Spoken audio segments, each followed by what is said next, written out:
मैं दिनेश श्रीवास्तव, आप देख रहे हैं आपका अपना एडी लाइव। बाड़ाघोड़ा के विधायक समीर मांती जी हमारे साथ हैं, लेकिन आज बहुत बड़ी कमेटी, जिला परिषद कमेटी में वह भी सदस्य हैं और बहुत बड़ी जिला प्रशासन के जितने भी अधिकारी हैं उनके साथ इनका मैराथन मीटिंग हुआ और उसी विषय में बात करते हैं। फिर उसके बाद उनके विधानसभा क्षेत्र के ऊपर में कुछ सवाल जवाब करेंगे। विधायक जी, हमारे चैनल में आपका स्वागत है। आज जो समिति आया था, किस किस विषय में आप लोग चर्चा की अधिकारी से? धन्यवाद आपको। पहला तो ये है कि ये जो समिति था ये पंचायत राज और जिला परिषद का समिति है, जिसमें रामदास सोरेन जी हमारे आपका सभापति हैं। और ये समिति भी एक तरह का कैबिनेट का ही बैठक होता है और ज़िले में बहुत लंबे समय से कितने स्कीम आपका बाकी है, क्यों बाकी है, क्या कारण से बाकी है, उसका समीक्षा होता है। हर विभाग का हम उन समीक्षा करते हैं। विशेष करके अभी के समय में बहुत सारे आप जानते होंगे कि रेशनिंग विभाग में थोड़ा समस्या चल रहा कि हर डीलर का माल को काट दे रहा और माल काटने के बाद वो लोग क्या करता है, ग्रामीण का जो कार्डधारी है उसका भी माल को काट दे रहा, जबकि उसको सरप्लस सरकार इसलिए दिखा रहा कि हर महीना कहीं 5 क्विंटल कहीं 7 क्विंटल जो लोग का बचत होता था, उस बचत के चलते सरकार बता रहा कि इसके पास 50 क्विंटल है तो 50 क्विंटल काट के दिया है। इसका मतलब जिम्मेदार है रेशन डीलर। और हम लोग उस पर बोले, DSO को बुला के बोले कि रेशन डीलर को आप दबाव बनाएं कि वो सारा माल को कार्डधारी को दे, और नहीं तो फिर इसमें सरकार का फजीयत होता है और अगर कोई नहीं देता तो उसको ऊपर कार्रवाई होना चाहिए। और बाकी और भी जैसा कि पेयजल का बहुत सारे जगह पर समस्या है, उस पर हम लोग विचार किए। बिल्डिंग डिवीज़न का, रोड रास्ता का हम लोग सर्वे किए। इस तरह का बहुत सारे विभाग, जितना विभाग था सारे विभाग का, फॉरेस्ट का हम लोग किए कि कहाँ पर कोई रोड है तो रोड अगर मान लीजिए कि काम कहीं पर बंद है तो क्यों बंद है, फॉरेस्ट वहाँ पर क्लियरेंस नहीं दे रहा, वो जल्द से जल्द उसका क्लियरेंस दे। इस तरह का हम लोग सर्वे पूरा जिला का किए हैं। ये तो आपकी विधानसभा कमेटी है जो बहुत ज़रूरी है कि सरकारी अधिकारी के ऊपर में जो भी सवाल जवाब किया था। अब सवाल करते हैं कि जो हमारा क्षेत्र है, अगर उड़ीसा के लोग आते हैं तो सबसे पहले आपके विधानसभा क्षेत्र को पार करते आते हैं, उधर बंगाल के लोग आते हैं तो वह बंगाल को पार करके आते हैं, तो वह विकास का रूपरेखा, वह विकास उसी झारखंड में इंटर करते हैं। तो आपकी क्या क्या योजना है जो देख के समझे कि सही में झारखंड की विकास हुई है?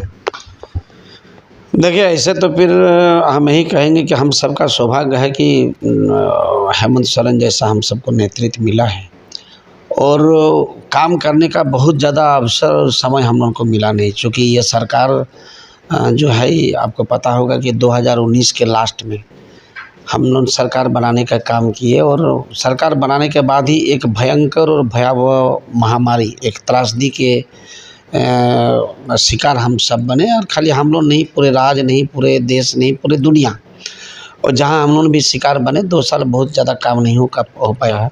लेकिन हेमंत सोरेन ऐसे ऐसे योजना इस राज्य के लिए ला रहा है, जो राज्य के अंतिम पंक्ति में जो लोग खड़ा है, जिसके पास विकास कोसों दूर, उसके विकास उनसे दूर में था, ऐसे लोगों तक हर सुविधा को हम पहुंचाने का काम करें।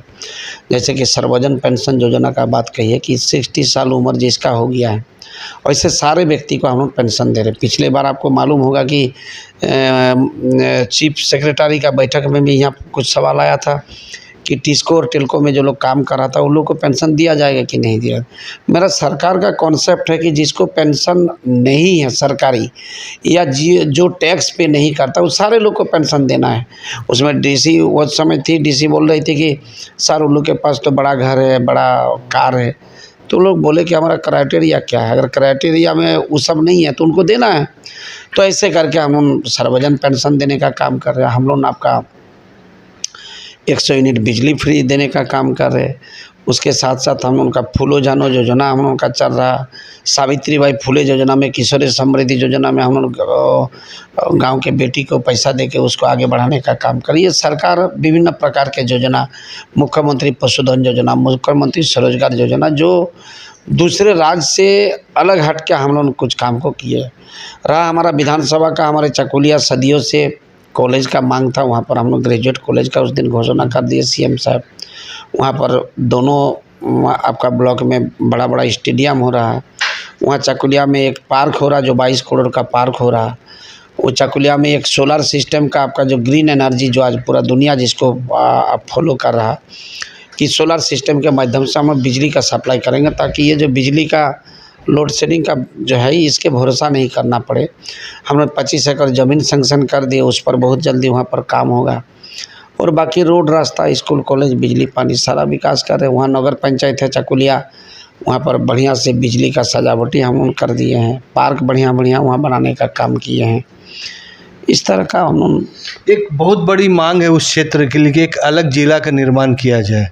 घाटशिला के बाद बाड़ा घोड़ा, चकुलिया, एक अलग जिला, उसका कुछ विचार विमर्श हुआ है क्या? उस पर भी हम लोग बात किए हैं और सरकार से भी हम लोग बात लगातार कर रहे हैं। हमको लगता है कि इस साल हम लोग चूँकि सोचे कि अब 2 साल तो ऐसे ही चला गया, एक साल काम करने का मौका मिला। हम लोग इस साल से उस पर मांग, पहले भी घाटशिला का मांग था, आज भी हम लोग का घाटशिला का मांग है। हम मुख्यमंत्री से कई बार बात भी किए हैं।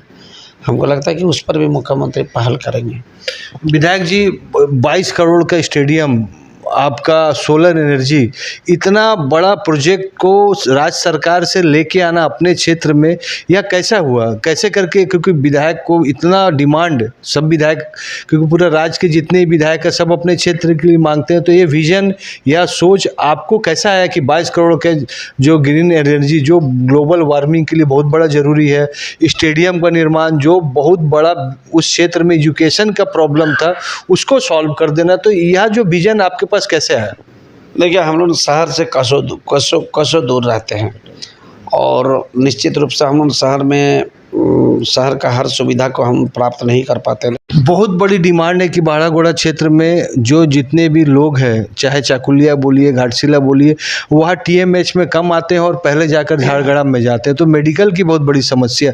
इसके लिए कुछ पाइपलाइन योजना है हम क्या? इसका पहले भी हम जब सरकार में आए हम लोग, और हम विधानसभा में ये आवाज़ उठाए थे कि हम एक ऐसा सौभाग्यशाली विधायक है कि मैं त्रिवेणी संगम में रहते हैं, जहाँ से 0 किलोमीटर में बंगाल है, 0 किलोमीटर में उड़ीसा है।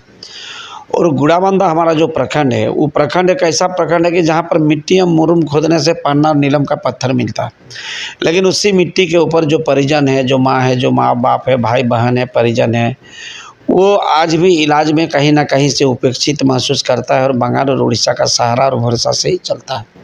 हम ये विषय को भी सरकार के पास कई बार रखने का काम किए, चूँकि हम बोले समय हम लोग को बहुत कम मिला है, इतने समय में हम लोग जितना काम को बढ़ाने का काम करें, जिसमें हम लोग आपका जो गुड़ाबंदा एरिया है वहाँ पर एक उप स्वास्थ्य केंद्र के ऊपर चल रहा था, हम लोग वहाँ CSC का मांग किए हैं।